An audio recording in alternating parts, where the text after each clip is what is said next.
Hello and welcome back to Black Bear Forge. I thought I'd continue on with our trucker's axe or our small firefighter's axe. This is a pick-headed axe that has a spike on one side, axe blade on the other. And the last time we looked at it, the drift I had wasn't really the right size, not exactly the drift I wanted. So between videos, I made one out of the Atlantic 33 that is a little bit larger, a little bit more the shape I wanted. And I think it's going to do a better job. And this one is short enough we can actually drift under the power hammer or the hydraulic press. Either one should work fine. I also made a bolster, and this is still too hot to hold on to because I just finished it. And this is a nice oval bolster that this drift will fit down inside and allow it to clear through the axe. Also in the last video, I did that as a kind of let the camera run video. No narration. You got to see some behind the scenes activity of what goes on between heats, which is usually just a lot of waiting for stuff to get hot. But some people find that interesting. They want to know how much time has really elapsed while I'm making a video or making a project. So I thought that might be interesting. I probably won't do that again with this one. I'll probably still use both cameras because I've got one set up behind the power hammer that'll be interesting. And I might even move that over to behind the press if we do some work under the press. For that matter, I think we'll probably start under the press and start by doing the spike and getting it roughed out at least. I don't think I'll finish it, but I want to go ahead and fuller in and draw out the mass of the material before I drift the eye, because I think it'll deform the eye when I do that. And this way I can fix all that deformity when we drift the eye. So let's go get this hot and get to work.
Well, I think that's where I'll call it good today. I'm much happier with the way that eye is starting to drift out now, although it looks like I've got some kind of prominent ridges on the side of that drift.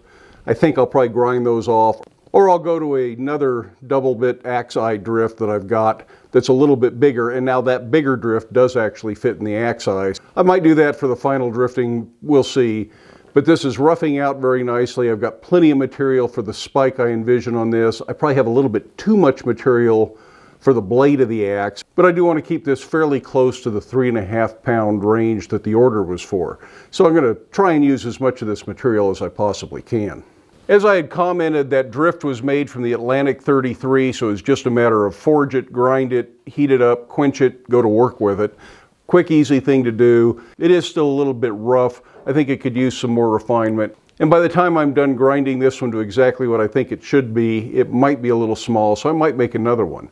Now that great big bolster I was using under the power hammer, you may have noticed that it was not tall enough for the axe head, the bolster, and the drift to go all the way through, turn it around and knock it back out from the other side. So I did that at the swedge block. A lot of that you didn't see because I didn't bother to move cameras around to get all that. That's something to think about though when you're using a drift like that with a bolster under either a power hammer or a press, is how far in can you drive that drift before it bottoms out on the bottom die. And I knew that I only had about a 1/2 inch of leeway at the top, so once I got that far in, I couldn't continue to do that. In any case, it worked just fine. It made this job go a lot easier. Well worth taking the time to make the tool. Well worth the time to make the bolster. Now the bolster is something that some of you might be wondering a little bit about. We've made drifts several times, and I will link to some sort of a video up here that shows you how we make drifts in general. It won't be this drift. But this particular bolster came from a piece of 4140 tubing. Now this is massive tubing. It's 1-inch wall tubing. Great big heavy stuff, pretty expensive stuff, but it was really easy to just cut off a 2-inch slice of this on the marble saw and then forge that down into an oval that the end of the drift would go through. Really a quick, easy procedure. Nice way to make drifts. I've got another round one I did out of this. The reason I bought this tubing in the first place, I'm hoping I can forge it into a square, get close to a square hole, drift out the square hole to the same size as my Hardy hole, and then have a nice bolster for forging bottom tools either under the power hammer or under the hydraulic press. So I don't want to get too carried away making other bolsters until I do that, because I want to make sure I save at least 4 inches of this for that project. Anyways, that's all I've got for today. I hope you found that interesting. If you did, give it a thumbs up. If you haven't done so already, I would love it if you hit that subscribe button. Feel free to take some time, watch a few of the other videos, share the videos with your friends or on social media. But then by all means, make time in your day to get out to your shop, make something, but stay safe. Wear your safety glasses. We'll see you for the next one.